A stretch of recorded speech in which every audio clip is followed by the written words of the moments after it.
नमस्कार। आज की बात में आपका स्वागत है। आप जानते हैं कि पूरे देश में इस वक्त लोकसभा इलेक्शन की तैयारी फुल स्विंग में है, जोर शोर से हो रही है। चुनाव आयोग की टीमें अंतिम तैयारियों का जायजा लेने के लिए अलग अलग राज्यों का दौरा कर रही हैं। डेट्स फाइनलाइज होने वाली हैं, लेकिन मेरे पास में एक्सक्लूसिव जानकारी है कि सरकार ने जम्मू कश्मीर में भी चुनाव की तैयारी पूरी कर ली है। जम्मू कश्मीर में जल्दी ही चुनाव हो सकते हैं। 7 मार्च को प्रधानमंत्री नरेंद्र मोदी जम्मू कश्मीर का दौरा करेंगे। उसके बाद जम्मू कश्मीर में चुनावों को लेकर बड़ा फैसला हो सकता है।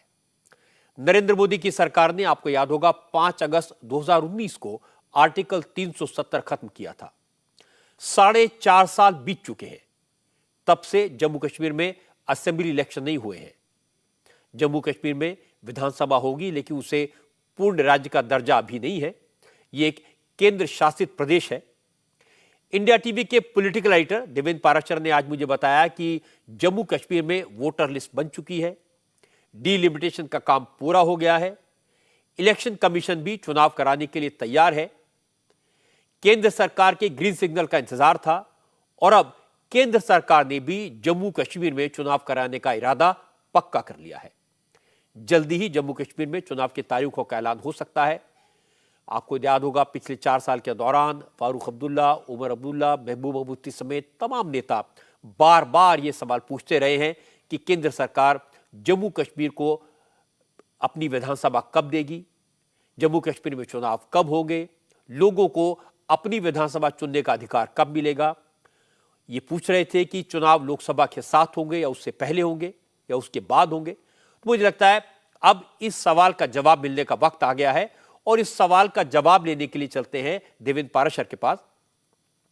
देवेंद्र, आपके पास क्या जानकारी है? जम्मू कश्मीर में चुनाव होंगे और अगर होंगे तो कब होंगे? कैसी तैयारियां की गई हैं? बिल्कुल अजय जी, इसी साल यानी कि साल 2024 में ही जम्मू कश्मीर में विधानसभा के चुनाव होंगे और वो महीना होगा सितंबर का महीना। चुनाव आयोग से जुड़े हुए सोर्सेस के द्वारा हमें ये जानकारी मिली है कि चुनाव आयोग इस बाबत पूरी तैयारी भी कर रहा है और सितंबर महीने में ही जम्मू कश्मीर में विधानसभा के चुनाव करा दिए जाएंगे। उससे पहले गृह मंत्रालय पहले ही चुनाव आयोग को यह बता चुका है कि जब भी जम्मू कश्मीर में चुनाव कराना हो तो सुरक्षा को लेकर जो ज़रूरतें हैं वो आराम से पूरी की जा सकेंगी। और जम्मू कश्मीर प्रशासन ऑलरेडी ये पहले ही बता चुका है कि जब भी चुनाव कराना हो, चुनाव आयोग जब भी चुनाव कराना चाहे, पारदर्शी तरीके से चुनाव कराने में जम्मू कश्मीर प्रशासन पूरी तरह से सक्षम है। इन सारी चीज़ों के बाद चुनाव आयोग ने अब यह फैसला किया है कि इसी साल सितंबर के महीने में विधानसभा के चुनाव कराए जाएंगे। सितंबर का महीना इस लिहाज से रजा जी चयन किया गया क्योंकि उसमें बारिश खत्म हो चुकी रहेगी, ठंड नहीं रहेगा, तो बहुत सारे फैक्टर, क्योंकि मौसम खासतौर पर वैली के लिए बहुत ज़्यादा इंपॉर्टेंट हो जाते हैं, तो उस लिहाज से ऐसे महीने का चयन किया जाना था जहां पर आसानी के साथ और सुविधापूर्ण तरीके से चुनाव को कराया जा सके, और वो महीना तय किया गया है सितंबर का महीना। उससे पहले ध्यान होगा कि सुप्रीम कोर्ट ने यह कहा था कि सितंबर तक जम्मू कश्मीर में विधानसभा के चुनाव होने चाहिए। हालांकि तब इस बात को लेकर बहुत डिबेट भी हुआ था कि जब ये अधिकार चुनाव आयोग का है तो क्या कोर्ट को इस बाबत कोई निर्देश देना चाहिए, लेकिन वो विवाद अपनी जगह पे। चुनाव आयोग अब इस बात की तैयारी में है कि इस साल सितंबर में जम्मू कश्मीर में विधानसभा के चुनाव करा दिए जाए। जो वक्त लगा वो इस लिहाज से लगा कि यह तय किया गया था कि जम्मू कश्मीर में पहले डीलिमिटेशन की प्रक्रिया हो और उसके बाद चुनाव कराया जाए, और डीलिमिटेशन को लेकर कोर्ट में चैलेंज कर दिया गया था, उसमें समय बहुत ज्यादा लग गया, अन्यथा ये चुनाव काफी पहले हो गए होते। देवेंद्र, आपकी बात सही है। जम्मू कश्मीर बहुत सेंसिटिव स्टेट है और चुनाव कराने के वक्त 2 चीज़ों का ध्यान रखना पड़ता है, एक तो सिक्योरिटी का और दूसरा मौसम का। तो मुझे लगता है कि सिक्योरिटी के लिहाज से तो अब सरकार को कोई चिंता नहीं है। और मौसम का जिक्र आपने किया, सितंबर का महीना ऐसा होता है जब जम्मू कश्मीर में मौसम बेहतर होता है, ख़ासतौर पर वैली में जहां चुनाव आसानी से कराए जा सकते हैं। तो ये अच्छी खबर आपने दी है जम्मू कश्मीर के लोगों के लिए।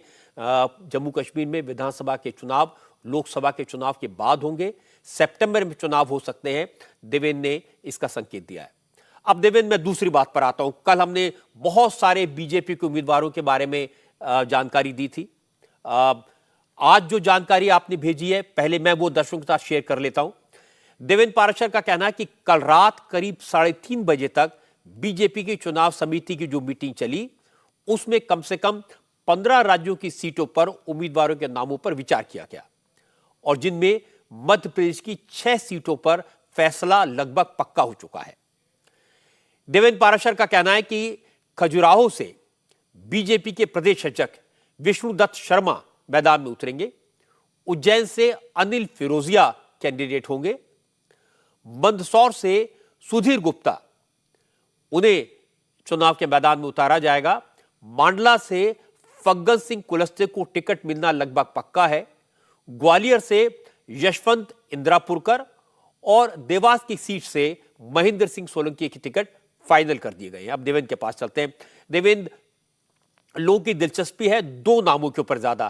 पहला ये कि शिवराज सिंह चौहान क्या वो लोकसभा का चुनाव लड़ेंगे, और अगर लड़ेंगे तो कौन सी सीट से लड़ेंगे? तो कोई जानकारी, कोई अपडेट आपके पास?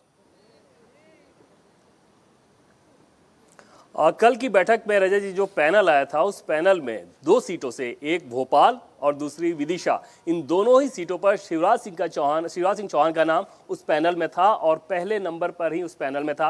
उनके साथ 3 और 4 अलग अलग नाम थे दोनों ही सीटों पे, विदिशा और भोपाल दोनों जगहों पे। लेकिन उनमें से किसी भी सीट पर फाइनल नहीं किया गया है, न उस सीट पे उम्मीदवार तय किया गया, न ही शिवराज सिंह चौहान की कोई पार्टिकुलर उम्मीदवारी तय की गई है। लेकिन पैनल में होना निश्चित तौर पर यह बता रहा है कि कम से कम प्रदेश संगठन ये मान रहा है और ग्राउंड से जो फीडबैक है वो मान रहा है कि शिवराज सिंह चौहान को विदिशा या भोपाल किसी जगह से चुनाव लड़ाया जाना चाहिए। विदिशा निश्चित तौर पे फर्स्ट चॉइस हो सकती है। वैसे भी भोपाल की भी अगर बात करें तो भोपाल भी बीजेपी के लिहाज से एकदम से सुरक्षित सीट है और प्रज्ञा ठाकुर जो कि मौजूदा सांसद हैं, उनका टिकट काटने की बात है। और उस कंडीशन में देखना होगा कि शिवराज सिंह चौहान को अगर दिया जा रहा है तो दोनों में से किस पे दिया जा रहा है। मैं इस लिहाज से कह रहा हूं कि कल की बैठक में रजत जी सोर्सेज के द्वारा ये जो जानकारी मिली उसमें सिर्फ इतना हुआ कि इस सीट पे सारे नामों के बारे में चर्चा हो गई, सब नाम के बारे में बता दिया गया, लेकिन चुनाव समिति ने किसी एक नाम पर मुहर नहीं लगाया अभी। विदिशा में वो पहले भी लोकसभा के मेंबर रह चुके हैं, लेकिन आपने बिल्कुल ठीक कहा कि जब तक नाम फाइनल नहीं हो जाता उस पर स्पेकुलेट करने का कोई फायदा नहीं है।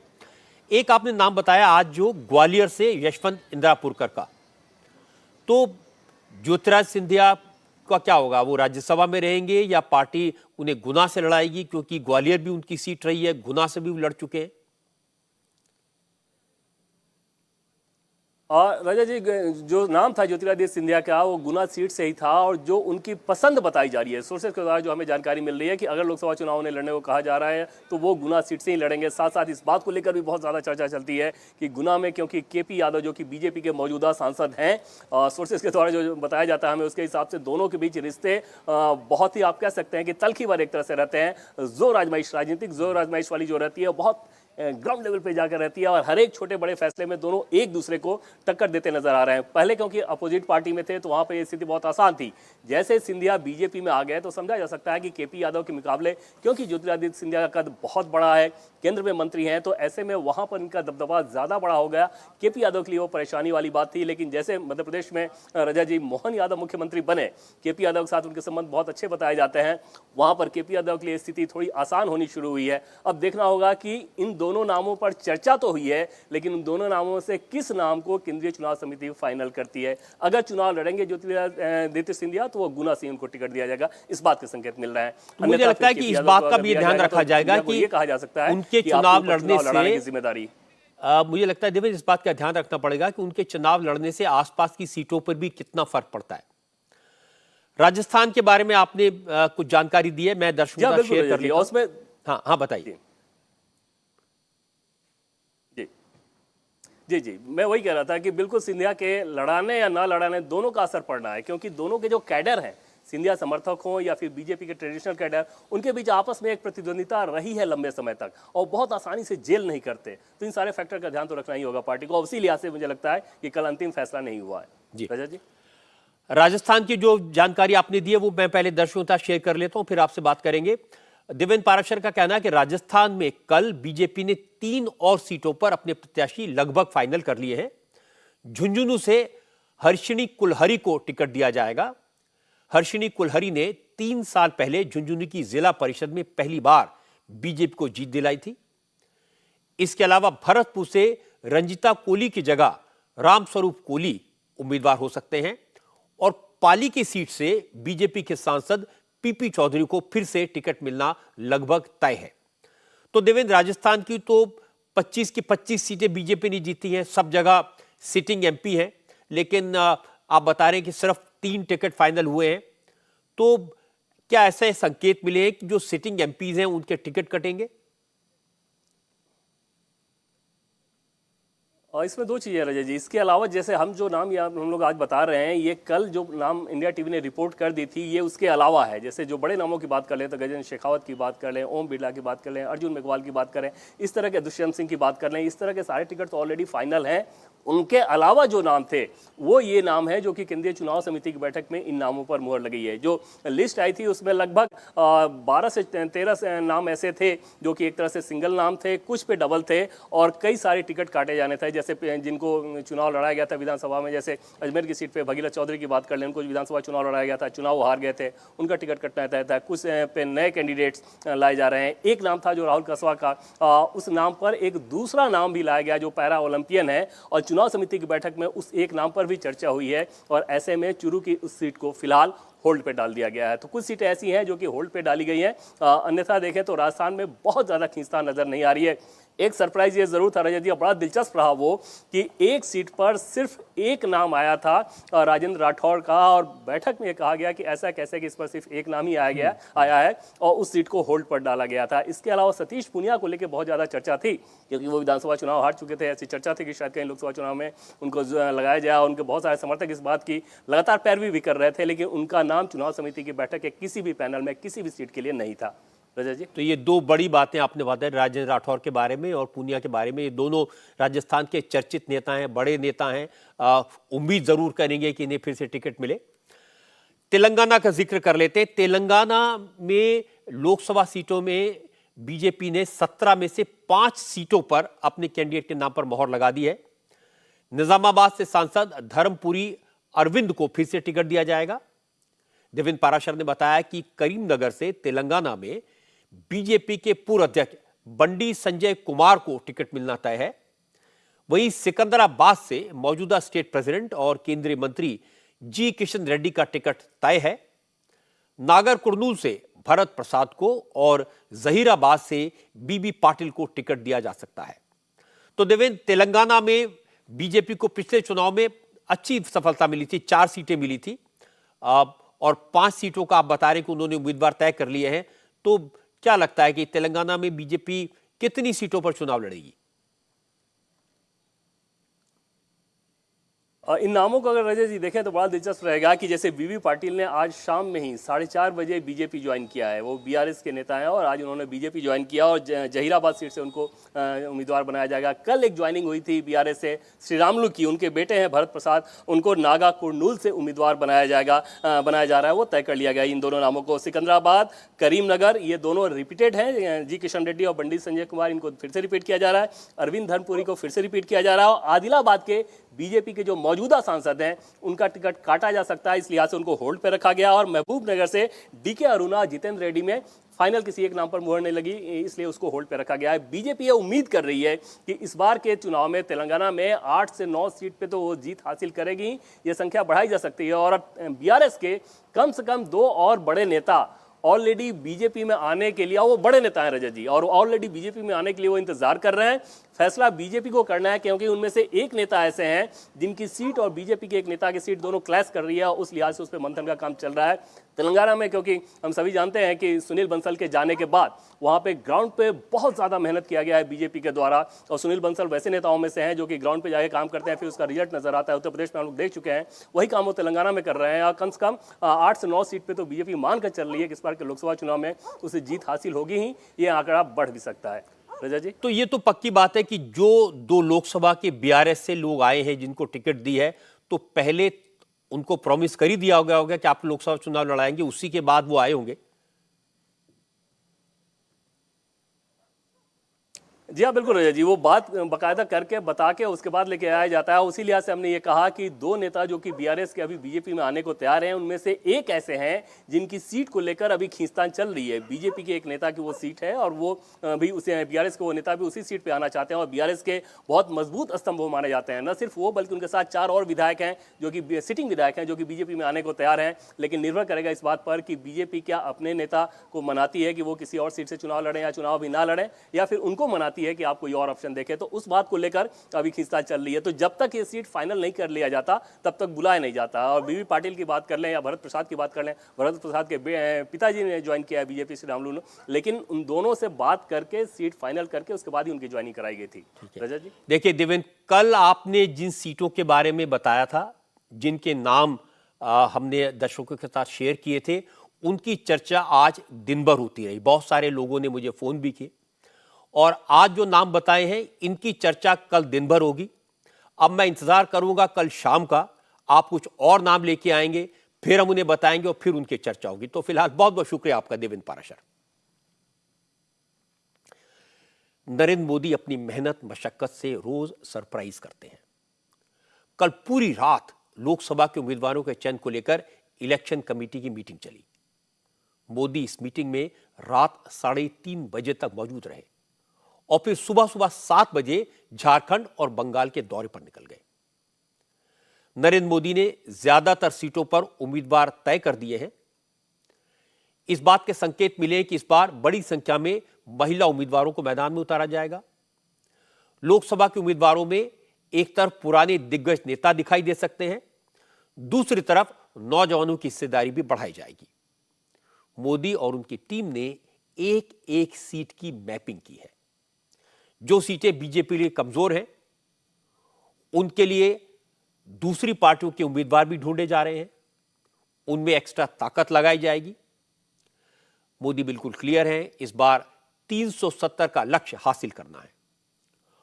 और जो राज्य मोदी के निशाने पर सबसे ऊपर है, उनमें एक बड़ा राज्य है पश्चिम बंगाल।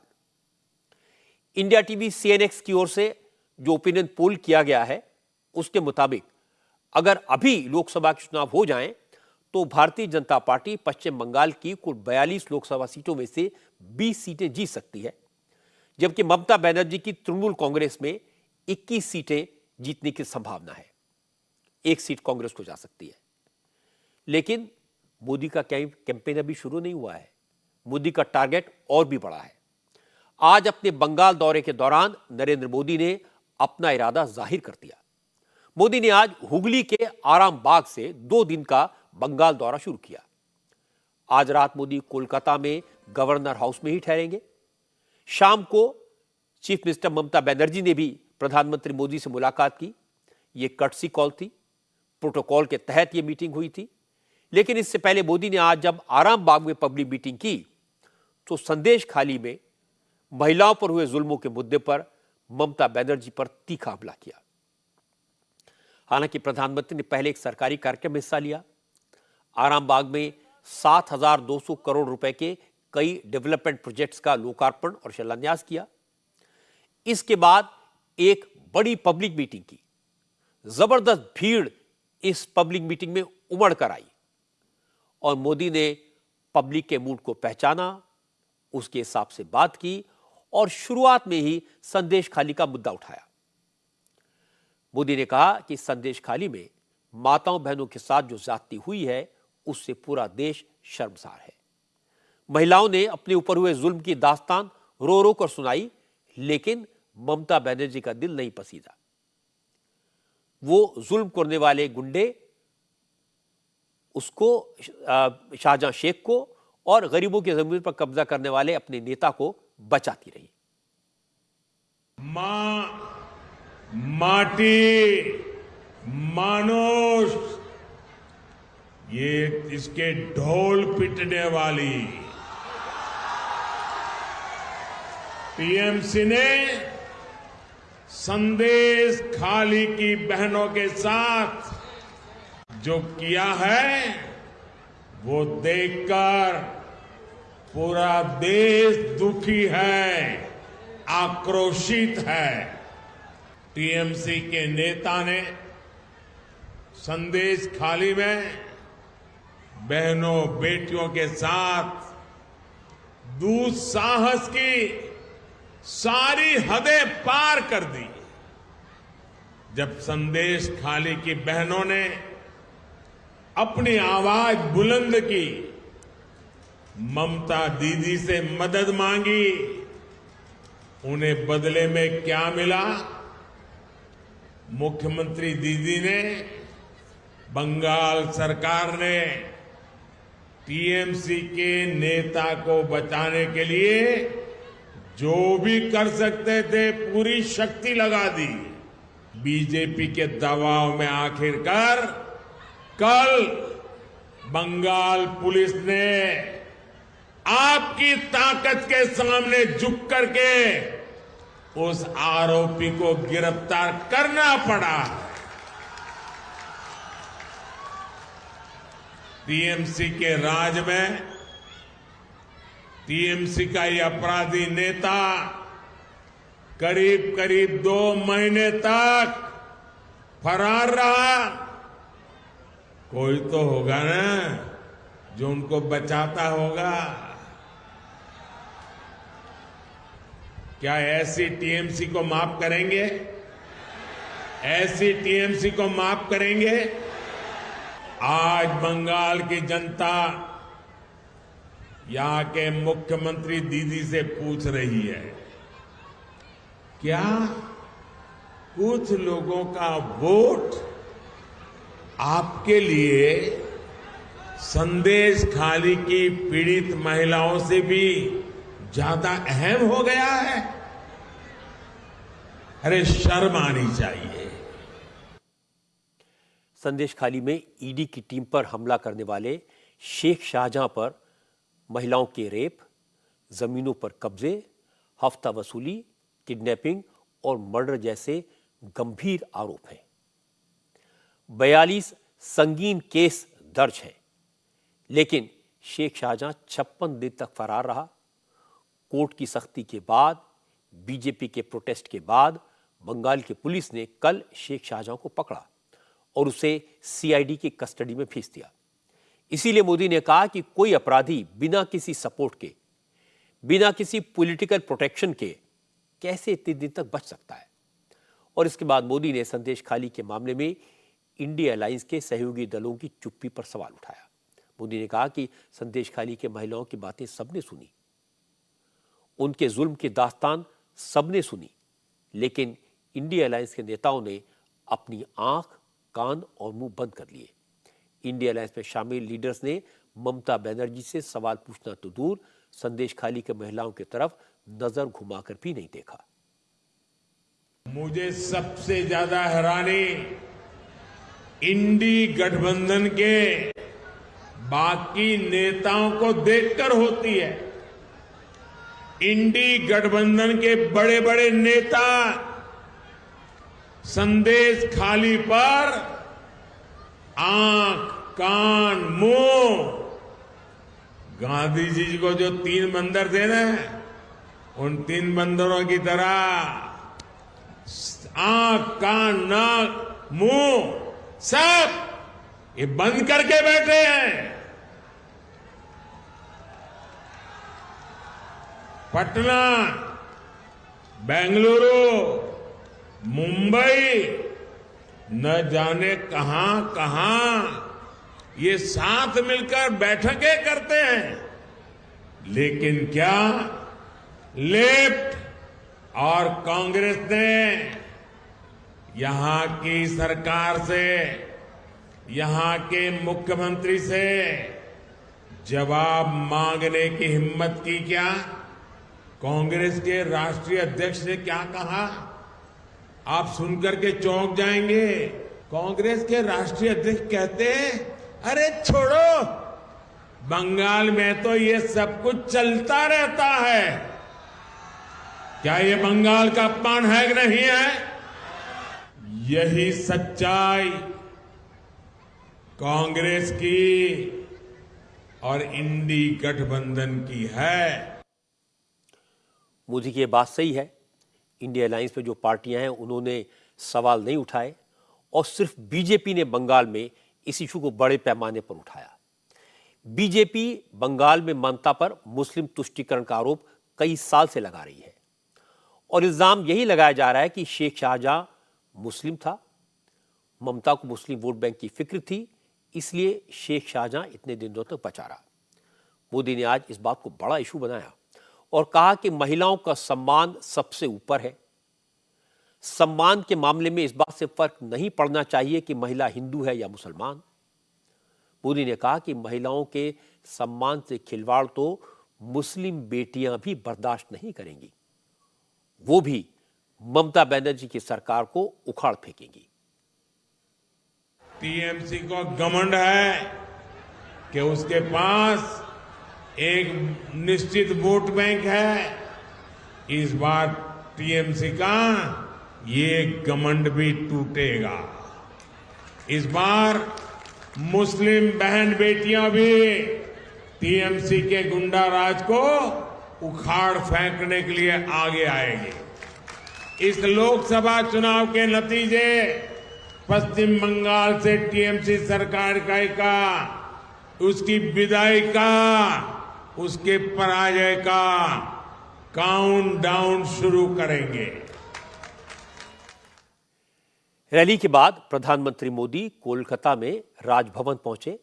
आज रात वो कोलकाता में राजभवन में ही रहेंगे, इसलिए प्रोटोकॉल के तहत चीफ मिनिस्टर ममता बनर्जी शाम को प्रधानमंत्री से मिलने राजभवन पहुंची। ममता बनर्जी मोदी के लिए लड्डुओं का डिब्बा लेकर गई थी। वो जब भी मोदी से मिलती हैं तो बंगाल के खास लड्डू उनके लिए लेकर जाती हैं। मोदी ने ये बात पहले कई बार पब्लिक मीटिंग्स में बताई है। ममता की मोदी से करीब 15 मिनट तक बात हुई। इसके बाद राजभवन से निकलकर ममता ने कहा यह सिर्फ कर्टसी कॉल थी, इसमें कोई सियासी बात नहीं हुई। हालांकि इस मुलाकात से पहले ममता ने मोदी पर तीखे हमले किए थे। मोदी के बंगाल पहुंचने से पहले ममता ने एक प्रोग्राम में कहा कि बंगाल के लोग कोई गलती नहीं करेंगे, क्योंकि सबको पता है अगर एक बार देश में फिर से मोदी की सरकार आई तो अभी गैस सिलेंडर 2000 रुपए में मिलेगा, फिर लकड़ी काट कर लानी पड़ेगी, उपले बीनने पड़ेंगे, तब जाकर घर में चूल्हा जलेगा। गरीब लोग के आबार लुकिए लुकिए उजाला दिच्छे आबार। उज्ज्वला में गरीबों को चोरी छिपे गैस दे रहे हैं। आपको याद है 5 साल पहले उज्ज्वला गैस छीन ली गई थी, तब गैस की कीमत कितनी बढ़ गई थी। हम आपको मुफ्त में चावल दे रहे हैं और आप 1000 रुपए में गैस खरीदकर मुफ्त चावल पका रहे हैं। अगर वो दोबारा जीत गए तो गैस की कीमत 1500 से 2000 तक बढ़ सकती है। फिर मिट्टी का तेल नहीं मिलेगा, गैस नहीं मिलेगी, फिर खाना पकाने के लिए लकड़ी काटनी पड़ेगी। दिल्ली को बंगाल पसंद नहीं है। यही तो दिल्लीर अवस्था। जैसे जैसे चुनाव का कैंपेन बढ़ेगा, मोदी और ममता की ये तकरार और इंटरेस्टिंग होती जाएगी। लेकिन एक बड़ी बात है, मोदी ने आज आराम बाग का दौरा किया, इस सीट को चुना। इससे तृणमूल कांग्रेस में खलबली है, क्योंकि अपनी पहली रैली के लिए मोदी ने यह सीट बहुत सोच विचार कर चुनी। 2019 के चुनाव में इस रिजर्व सीट पर बीजेपी के तापस रॉय तृणमूल कांग्रेस की अपरूपा पोद्दार से सिर्फ 1146 वोट से हारे थे। 2014 में आरामबाग सीट तृणमूल कांग्रेस ने ही जीती थी, लेकिन लेफ्ट फ्रंट का उम्मीदवार दूसरे नंबर पर था। बीजेपी बड़े मार्जिन के अंतर से तीसरे नंबर पर आई थी। लेकिन इस बार बीजेपी को लगता है कि यह सीट आसानी से निकाली जा सकती है। इंटरेस्टिंग बात यह कि तृणमूल कांग्रेस की सांसद अपरूपा पोद्दार ने एक मुस्लिम व्यक्ति से शादी की है और अब उनका नाम आफरीन अली हो गया है। इसलिए वो दलित कोटे की सीट पर चुनाव लड़ पाएंगी या नहीं, इस पर संशय है। दूसरा, अगर वो लड़ती हैं तो उन्हें मुस्लिम वोट थोड़े बहुत ज्यादा मिल जाएं, लेकिन हिंदू वोट कटने का खतरा बना हुआ है। इसलिए ममता उन्हें मैदान में उतारेंगी, इस पर सस्पेंस है। इसीलिए बीजेपी ने इस सीट पर फोकस किया और मोदी की पहली मीटिंग यहां हुई। इसके अलावा इस बार बीजेपी ममता के राज में मुस्लिम तुष्टीकरण और महिलाओं पर जुल्म को बड़ा इशू बनाएगी। और आज आपने देखा नरेंद्र मोदी ने इन्हीं 2 मुद्दों पर फोकस किया। इंटरेस्टिंग बात यह कि असदुद्दीन ओवैसी की भी नजर भी बंगाल पर है। ओवैसी इस बार लोकसभा चुनाव के दौरान बंगाल में भी अपनी पार्टी के उम्मीदवार उतार सकते हैं। ओवैसी का कहना है कि ममता बनर्जी सिर्फ मुसलमानों को सत्ता पाने की सीढ़ी समझती है। ममता मुसलमानों पर सिर्फ जुबानी जमा खर्च करती हैं, उन्होंने मुसलमानों के लिए कुछ नहीं किया। असल में असदुद्दीन ओवैसी इस बार आपकी अदालत में मेरे मेहमान हैं। मैंने ओवैसी से पूछा कि ममता बनर्जी तो खुद को मुसलमानों का सबसे बड़ा खैरख्वाह बताती हैं। इस पर ओवैसी ने तपाक से कहा कि बंगाल जाकर देखिए, हकीकत समझ में आ जाएगी। उन्होंने काफी डिटेल में जवाब दिया। पूरा जवाब तो आप देख पाएंगे कल रात 10 बजे जब आप आपकी अदालत का शो देखेंगे, लेकिन इस जवाब की एक छोटी सी झलक मैं आपको अभी दिखा देता हूं। इतने सारे लीडर हैं, जैसे ममता बनर्जी हैं, उनके बारे में तो माना जाता है कि वो मुसलमानों की खैर ख्वाह हैं। रजत जी मैं समझ रहा हूं आप कहां लेकर जा रहे हैं मुझे, मगर आप फिक्र मत करिए, मैं उस जवाब दूंगा जब आप लेकर जाएंगे मुझे।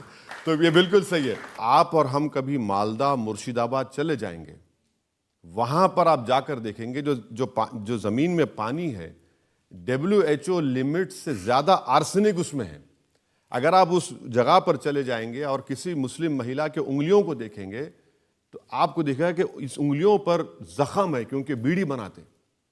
अब मुझे बताइए फिर सेकुलरिज्म के माने क्या है? ये क्या सेकुलरिज्म कर रहे हैं आप? कितना शेयर है आपके गवर्नमेंट एम्प्लॉयमेंट में? तो यही तो मुस्लिम कम्युनिटी को समझना है कि भाई आप सिर्फ इस्तेमाल हो रहे हैं और आपको अपनी लीडरशिप को बनाना है। लेकिन वहां तो लोग एन ब्लॉक वोट देते बिल्कुल हैं। बिल्कुल देते हैं, वही तो देते हैं, क्योंकि उनके पास ऑप्शन भी नहीं है और उनको लगता है कि कांग्रेस और सीपीएम भी कुछ नहीं करी। लेफ्ट फ्रंट की गवर्नमेंट थी, मगर वहां पर जो social, economic, health indicators Bengal के मुसलमानों के बहुत खराब है। इसमें कोई डिनाई नहीं कर सकता, डेटा है उसका। और आप बजट क्या देते हैं? बजट भी बिल्कुल कम देते हैं, मगर मुसलमानों को सिंबॉलिज्म बहुत पसंद। अब रमज़ान आएगा तो चीफ मिनिस्टर अपने सर पर पूरा बांध कर आकर बैठकर बिस्मिल्लाहिर्रहमानिर्रहीम, और हम खुश। अरे उसने बिस्मिल्लाहिर्रहमान कह दिया। अरे भाई बिस्मिल्लाहिर्रहमानिर्रहीम तो हो रहा, मगर तुम्हारा क्या और बिस्मिल्लाह हो रहा है, उसकी फिक्र ही नहीं है। ओवैसी करारा बोलते हैं और ममता बनर्जी पर यह बड़ा तीखा अटैक था। ओवैसी इस बार बंगाल में अपने उम्मीदवार उतारने की कोशिश में है, लेकिन नरेंद्र मोदी ने, आपने देखा होगा, आज मुस्लिम महिलाओं से कहा कि वो ममता बनर्जी के जुल्म के खिलाफ आवाज उठाएं। बंगाल से पहले प्रधानमंत्री मोदी झारखंड में थे। मोदी आज सिंदरी और धनबाद गए। सिंदरी में फर्टिलाइजर प्लांट का उद्घाटन किया।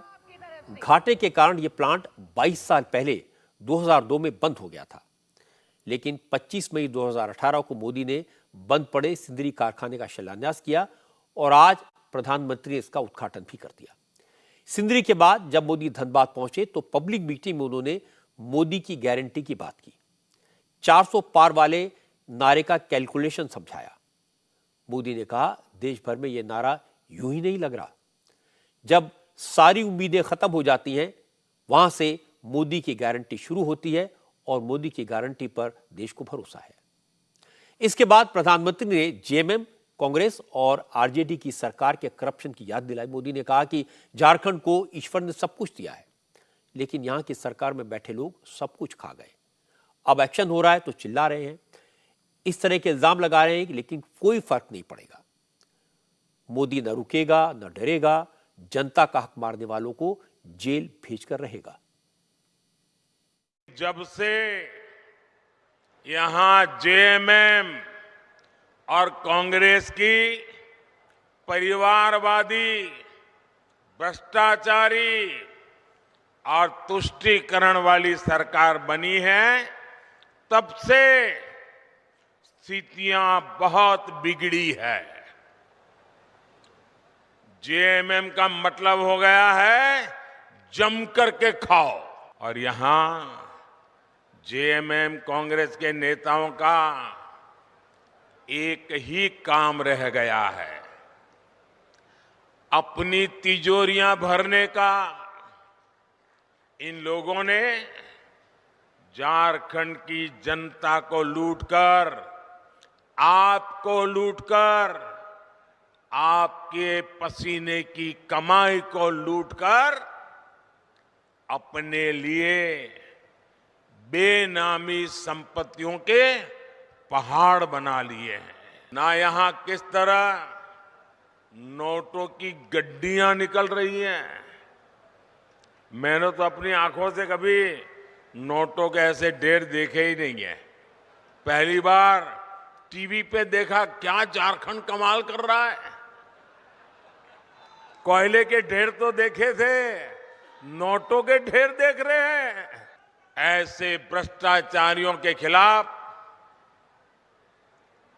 कार्रवाई होनी चाहिए कि नहीं होनी चाहिए, उनकी जिंदगी जेलों में जानी चाहिए कि नहीं जानी चाहिए।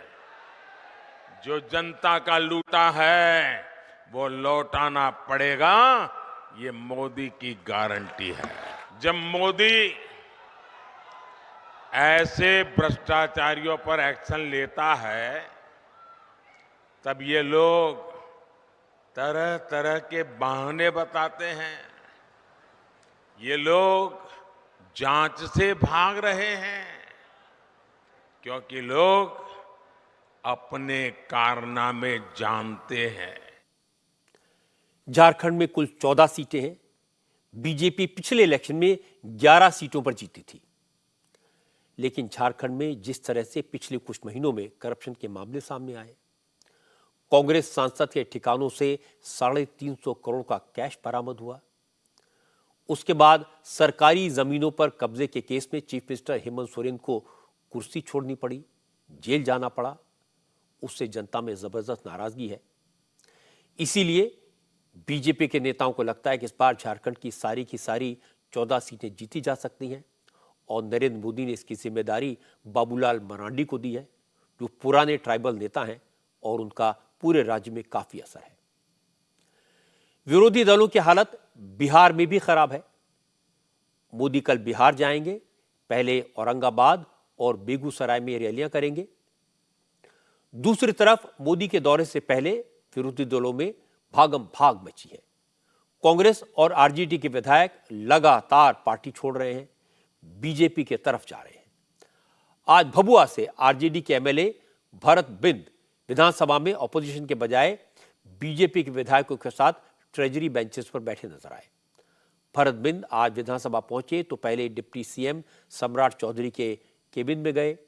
इसके बाद जब वो सदन में पहुंचे तो सत्ता पक्ष के विधायकों के साथ बैठ गए। पिछले हफ्ते कांग्रेस के 2 और आरजेडी के एक विधायक ने यही किया था।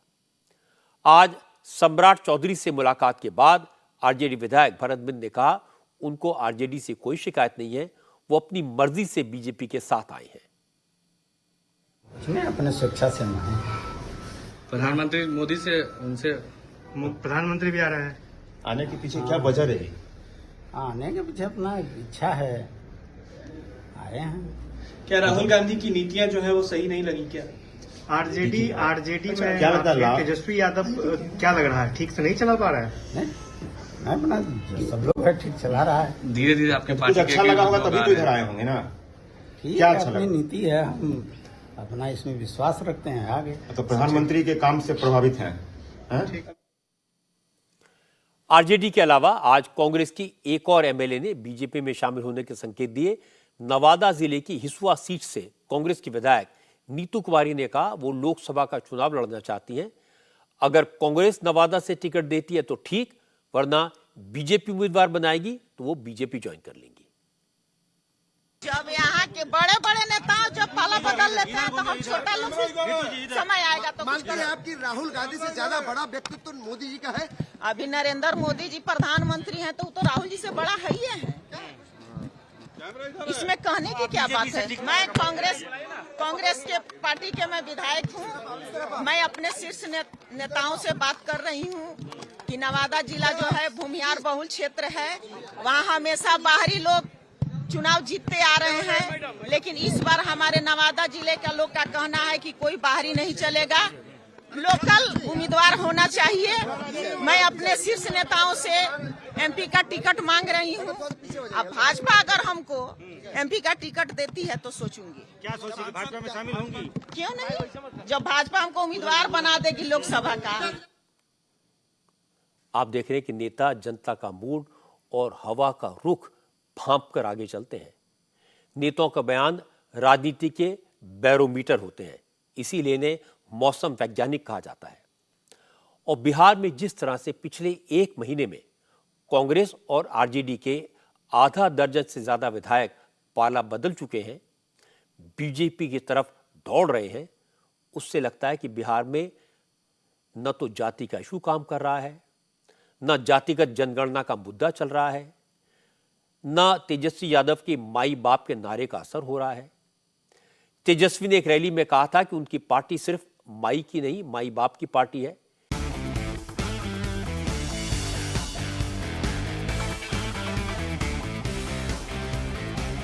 हिमाचल प्रदेश में कांग्रेस की मुसीबत खत्म नहीं हो रही। ऑब्जर्वर्स की team chief minister Sukhvinder Sukhu और प्रदेश अध्यक्ष प्रतिभा सिंह की सुलह करवाकर दिल्ली भी नहीं पहुंच पाई थी कि झगड़ा फिर से शुरू हो गया। सुक्खू कांग्रेस के बागी विधायकों को काला जहरीला नाग बता रहे हैं और प्रतिभा सिंह इन बागी नेताओं के पक्ष में खड़ी दिखाई दे रही हैं। उनके बेटे विक्रमादित्य सिंह ने सोशल मीडिया पर अपने प्रोफाइल से मंत्री और कांग्रेस नेता का जिक्र हटा दिया है। विक्रमादित्य सिंह इस वक्त दिल्ली में है। उनकी मां प्रतिभा सिंह का कहना है कि सुक्खू के खिलाफ नाराजगी जाहिर करने के लिए कांग्रेस के विधायकों ने क्रॉस वोटिंग की। वो विधायक वापस पार्टी में आना चाहते हैं।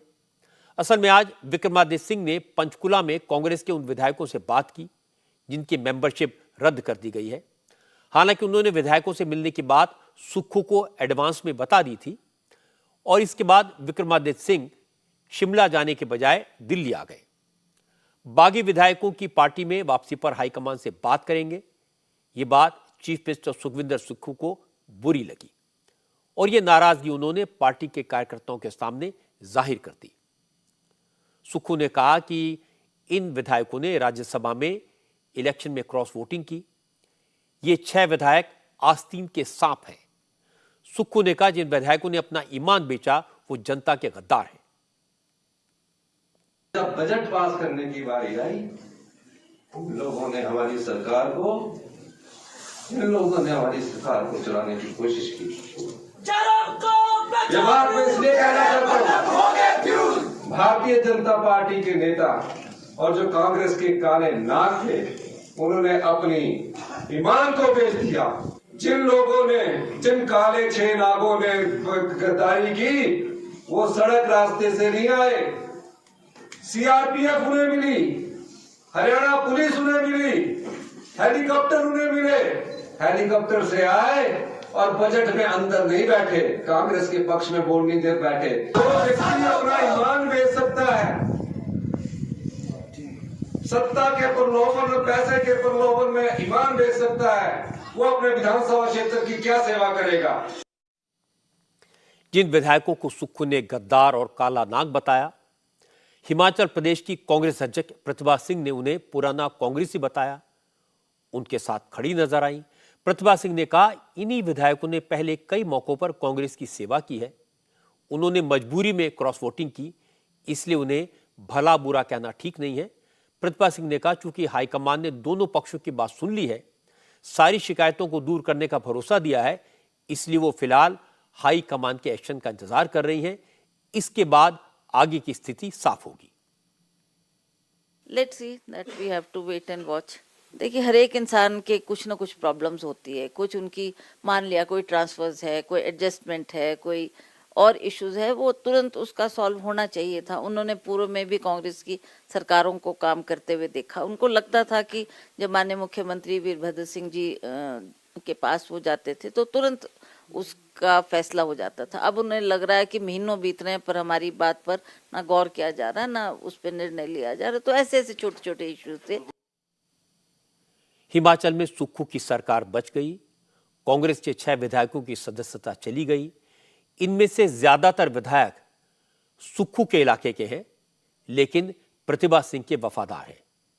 इसलिए अब विधायकों को लेकर झगड़ा बढ़ेगा। भूपेंद्र सिंह हुड्डा और डीके शिव कुमार ने जिस आग पर राख डाली है, उसमें से धुआं उठने लगा है और हिमाचल के लोग कहते हैं कि कुछ दिन बाद चिंगारियां भी दिखाई देंगी। आज की एक और बड़ी खबर है कि योगी आदित्यनाथ 1-2 दिन में अपने मंत्रिमंडल का विस्तार कर सकते हैं। योगी आदित्यनाथ आज अचानक राजभवन पहुंचे, गवर्नर आनंदीबेन पटेल से मुलाकात की। योगी और राज्यपाल की मीटिंग का एजेंडा क्या था, ये ऑफिशियली तो नहीं बताया गया, लेकिन कल योगी दिल्ली आए थे और आज उन्होंने लखनऊ लौटते ही राज्यपाल से मुलाकात की। इसके बाद मंत्रिमंडल विस्तार को लेकर अटकलें तेज हो गई। चर्चा यह है कि लोकसभा चुनाव के ऐलान और आचार संहिता लगने से पहले योगी कैबिनेट में नए मंत्री शामिल किए जा सकते हैं। बीजेपी के कुछ नेताओं के अलावा जयंत चौधरी के राष्ट्रीय लोकदल के एक विधायक और सुहेल देव भारतीय समाज पार्टी के ओम प्रकाश राजभर को मंत्रिमंडल में शामिल किया जा सकता है। जैसे ही मंत्रिमंडल विस्तार की चर्चा हुई तो अखिलेश यादव ने चुटकी ली, कहा उन्हें तो उम्मीद है कि योगी समाजवादी पार्टी के उन विधायकों को भी मंत्री बनाएंगे जिन्होंने राज्यसभा चुनाव में बीजेपी को सपोर्ट किया। हो सकता है उन्होंने भी अखबार पढ़ लिया हो कि होली नहीं मनाएंगे, और फिर जिन्हें पैकेज दिया था, अरे पैकेज का पार्ट मंत्री भी तो है, क्या पैकेज का पार्ट मंत्री नहीं है? भाई आपने समाजवादियों को छीन लिया, समाजवादियों को आपने राती रात मना लिया, पौटा लिया, लालच दे दिया, तो भाई अब उनको मंत्री भी तो बनाओ। जो आपने आश्वासन दिया है अब कैसे पूरा करोगे? तो हमें उम्मीद है कि जो समाजवादी पार्टी गए वो भी शपथ लेंगे। हालांकि अखिलेश यादव योगी पर कमेंट कर रहे हैं, लेकिन हो सकता है कि समाजवादी पार्टी छोड़कर बीजेपी में गए दारा सिंह चौहान को भी योगी अपने मंत्रिमंडल में शामिल कर ले तो अखिलेश की इच्छा भी पूरी हो जाएगी। लेकिन इस वक्त अखिलेश की असली टेंशन योगी से ज्यादा असदुद्दीन ओवैसी है, क्योंकि ओवैसी ने यूपी की 7 लोकसभा सीटों पर उम्मीदवारों के नामों का ऐलान कर दिया है। ये सारी सीटें ऐसी हैं जहां समाजवादी पार्टी मजबूत स्थिति में है। मैंने आपकी अदालत में ओवैसी से यह पूछा था कि आपको इंडिया अलायंस में शामिल करना तो दूर, किसी ने पूछा तक नहीं, और आपके बारे में कहा जाता है कि आप बीजेपी की बी टीम है। तो ओवैसी ने एक बड़ा खुलासा किया। उन्होंने बताया कि उत्तर प्रदेश के असेंबली इलेक्शन में वो अखिलेश यादव की पार्टी से अलायंस करने के लिए तैयार हो गए थे। 2 मौलाना उनके पास में अलायंस का प्रस्ताव लेकर आए, लेकिन उन्होंने जो बात कही वो मौलाना मान भी गए, लेकिन मौलाना जब अखिलेश से बात करने गए उसके बाद आज तक नहीं लौटे।